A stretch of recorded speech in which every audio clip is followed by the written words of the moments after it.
আমি স্বপ্ন দেখেছিলাম যে এই বাংলাদেশে এমন একটি শক্তির উত্থান ঘটবে যারা শুধুমাত্র বাংলাদেশপন্থী হবে, যারা শুধুমাত্র বাংলাদেশকে আগে রেখে চিন্তা করবে।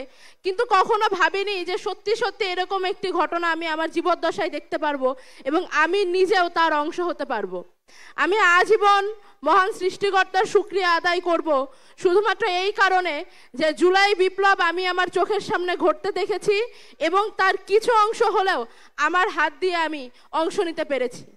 আমি আপনাদের সামনে আজকে দাঁড়িয়ে বেশি কিছু বলতে চাই না। আমি অত্যন্ত আবেগে আপ্লুত হয়ে আছি আজকে এই মহান মুহূর্তে। শুধু এটাই বলতে চাই, সামনের বাংলাদেশ হবে ঐক্যের, সামনের বাংলাদেশ হবে প্রশান্তির, সামনের বাংলাদেশ হবে সুস্থতার। রাজনৈতিক সুস্থ প্রতিযোগিতা হোক আমাদের মধ্যে, ভালো কাজের প্রতিযোগিতা হোক। যখনই জাতির প্রশ্ন আসবে তখনই যেন আমরা দলমত নির্বিশেষে জাতীয় ঐক্য সামনে দেখতে পাই। আমি আমার সামনে আপামর জনতার সাথে অনেক প্রবীণ রাজনীতিবিদদের দেখতে পাচ্ছি। আপনাদের সকলের কাছে দোয়া চাই, ভালোবাসা চাই, শুভকামনা চাই। আমরা তরুণ, আমরা অনেক বড় দায়িত্ব হাতে নিয়ে এগোতে যাচ্ছি।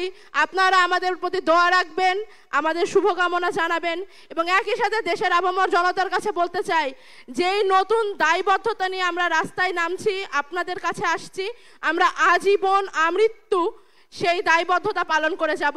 সবাই ভালো থাকবেন, সুস্থ থাকবেন। আল্লাহ হাফেজ। ইনকিলাব জিন্দাবাদ।